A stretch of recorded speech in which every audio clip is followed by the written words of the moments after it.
Sometime in the thin, trembling boundary between survival and surrender, Rachel Monroe pressed her forehead against the steering wheel of her dying Honda and wondered how much more a single mother was expected to endure. The engine coughed once, twice, then quit entirely outside Emma's elementary school, as if the car itself had finally decided it had carried her far enough. With only $47.16 left in her account and an eviction looming, Rachel walked Emma inside with the practiced smile of a woman who refused to let her child see the storm behind her eyes. By the time she returned home, the weight of their situation pressed so hard on her chest she could feel her heartbeat in her teeth.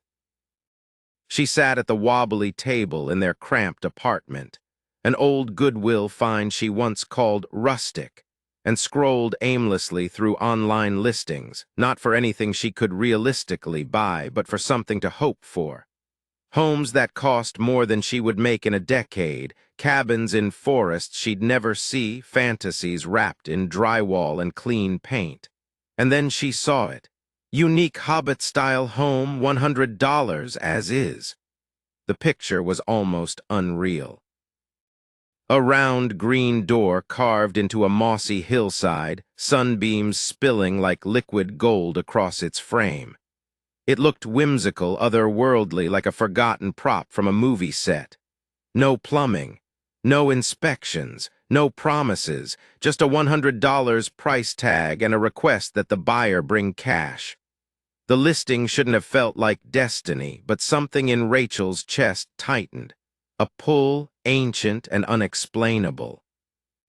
She packed Emma into the car, praying it would survive one last drive, and headed north through winding forests where the air smelled like pine and possibility.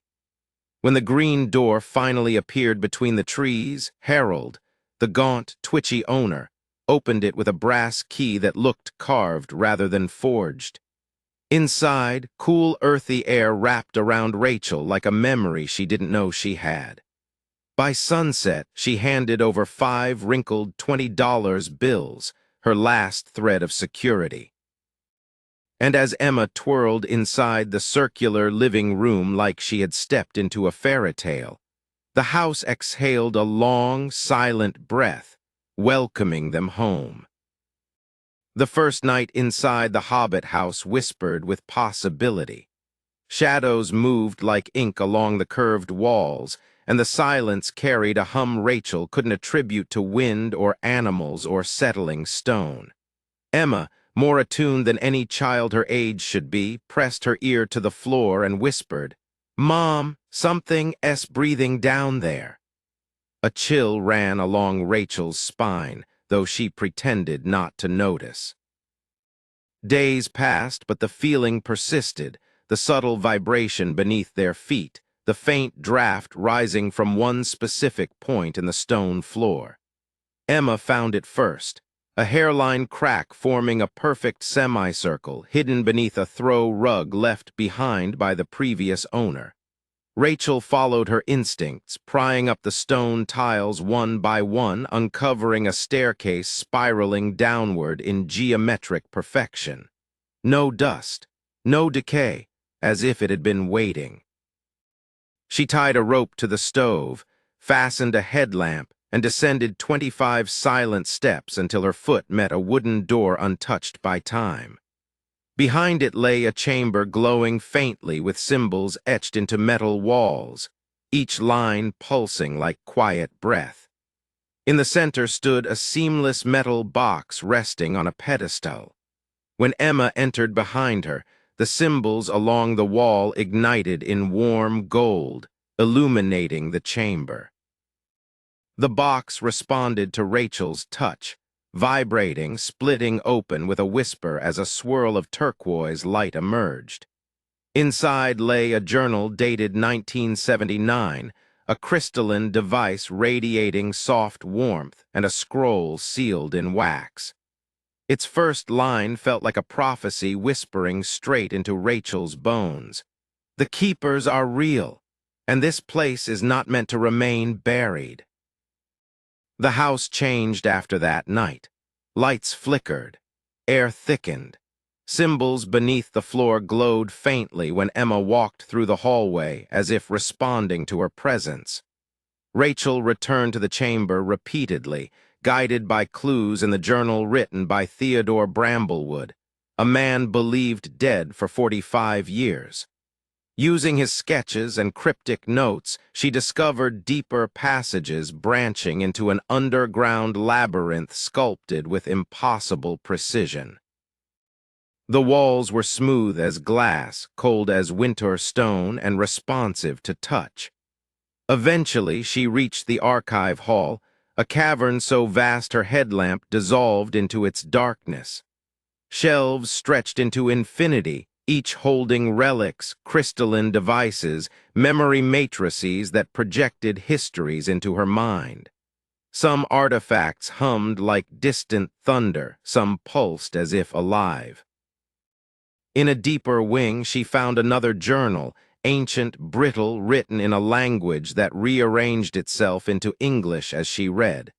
Sanctuary of the Keepers, last refuge, last record, last hope. Her breath caught when footsteps echoed from the shadows. A lone figure emerged, gaunt, bearded with eyes full of centuries. Theodore Bramblewood himself, very much alive and very much changed. He had lived below ground since the 1970s, kept alive by the archive's self-sustaining systems. He spoke in riddles, truths wrapped in metaphor, wisdom sharpened by solitude. According to Theodore, the Keepers were not a species. They were a civilization collective scattered through galaxies, leaving behind vaults of knowledge on worlds they believed capable of rising beyond their own limits. Earth wasn't chosen, it was tested, and somehow Rachel and Emma had become the pivot of that test. The crystalline device Emma had touched, the resonance key, became the center of everything. It glowed only for her, responding to her voice, her thoughts, her fears. Doors opened as she approached. Entire vaults awakened when she whispered. Rachel watched, torn between awe and terror, as her daughter formed a bond with something no human child was meant to understand. Meanwhile, the archive revealed unimaginable treasures.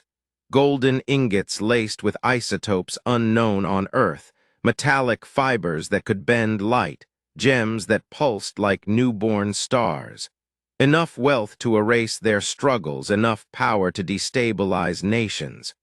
With Theodore's guidance, Rachel sold only tiny pieces, quietly, anonymously, to lift them out of poverty. But whispers spread. Satellite anomalies caught heat signatures beneath the forest. Black SUVs arrived one morning, government agents emerging with clipped smiles. Agent Chen, sharp-eyed, cautious, deceptively calm, led the interrogation. Just as their questions grew invasive, Emma entered, clutching the resonance key glowing violently. The archive responded, symbols flaring, ground trembling, air vibrating with a deep harmonic force that brought every agent to their knees. When the quake stopped, Chen's skepticism died. She demanded the truth, not as an opponent, but as someone terrified of what ignorance could cost. Rachel brought her deep underground, and for the first time since its creation, the archive opened to outsiders not through force or fear, but through fragile trust.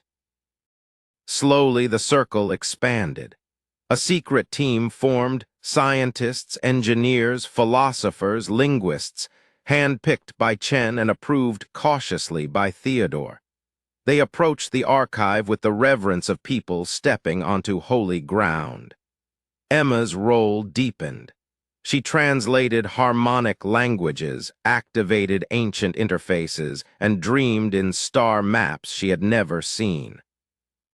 Rachel, with newfound stability, built medical centers funded by anonymous donors.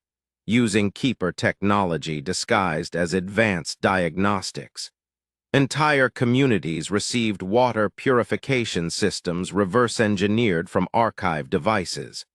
Farming techniques inspired by off-world agriculture transformed fields in drought-stricken regions. But even as quiet miracles spread, danger rose. The press sniffed after unexplained innovations. Rivals in the government wanted control. And still deeper within the archive, Rachel found artifacts far more dangerous. Devices that altered memory, weapons capable of vaporizing stone, generators that could bend gravity like cloth. Every discovery widened the chasm between progress and catastrophe. And at the heart of it all stood Emma, human, vulnerable, carrying knowledge no child should have to bear. The archive was no longer a sanctuary. It was a ticking balance between salvation and collapse. Conflict arrived not with armies, but with whispers. Dr. Hale, a brilliant but ruthless physicist, grew obsessed with one artifact in particular. The continuum lens, a device capable of bending time in targeted pulses. While Rachel believed in carefully guided sharing, Hale believed Earth deserved full access, by force if necessary. He gathered allies, manipulated younger researchers, spread propaganda about Rachel's cautious leadership. One night, alarms pulsed through the archive. Hale and his followers had descended into forbidden vaults, aiming to extract the lens. Rachel, Chen, Theodore, and Emma confronted them in the depths. Words turned to shouts, shouts into chaos. Hale activated the lens, tearing open a temporal rift that sent debris floating weightlessly through the chamber. Reality warped into a shimmering tunnel of fractured time. Emma stepped forward, resonance key blazing in her hands, and the archive responded with a protective harmonic shield. The rift collapsed inward, consuming Hale's ambitions and Hale himself. The chamber survived. The archive stabilized. But the message was clear. The world was not ready for everything the keepers had left behind. The knowledge demanded guardians, not conquerors. Months passed as the world above changed quietly, shaped by innovations no one could trace. The archive became a sanctuary of cautious progress. Emma matured into a young prodigy whose connection to the resonance key deepened into something spiritual, an interwoven dialogue between human intuition and alien intelligence. The rift collapsed inward, consuming Hale's ambitions and Hale himself. The chamber survived. The archive stabilized. But the message was clear. The world was not ready for everything the keepers had left behind. The knowledge demanded guardians, not conquerors. Months passed as the world above changed quietly, shaped by innovations no one could trace. The archive became a sanctuary of cautious progress. Emma matured into a young prodigy whose connection to the resonance key deepened into something spiritual, an interwoven dialogue between human intuition and alien intelligence. Rachel transformed from a struggling mother into a steward of cosmic heritage. She created programs to uplift schools, repair communities, strengthen healthcare, all without revealing the true source. Theodore, aging rapidly now that the archive systems shifted, passed leadership to her with a trembling hand. And under Rachel's guidance, humankind took its first careful step toward becoming what the keepers once hoped for. Yet together, mother and daughter never forgot the fragility of this gift, or how easily greed might corrupt it again. The Hobbit house above became a meeting point for those who believed in a future shaped not by domination, but by stewardship. Rachel sometimes stood at the round green door at dawn, remembering the woman she had been the day she bought the house. She barely recognized her, but she understood her purpose: to guide humanity without ever letting it fall into the abyss of power unchecked. In time, the archive became more than a hidden vault. It became a quiet revolution woven into the heartbeat of the world, sustained by a mother who once had nothing but determination, and a daughter chosen not by destiny but by the resonance of her own uncorrupted spirit. And though the world would never know the full story of the Keepers, they would feel the ripples of Rachel and Emma's courage in the water they drank, the medicines they received, the technologies that lifted them from despair. Their legacy lived not in monuments, but in lives quietly changed. And now, as this story ends, imagine Rachel standing at the round green door while evening settles over the forest, whispering gratitude to the house that saved them. And imagine Emma below, deep in the archive, tracing glowing symbols that pulse like a heartbeat waiting for the next chapter of humanity to unfold. If this story moved you, if you felt the weight of wonder or the pull of possibility, tap the like button, leave a comment sharing your thoughts, and subscribe for more stories that transport you far beyond the ordinary. And before you go, where are you listening from, and what time is it where you are right now?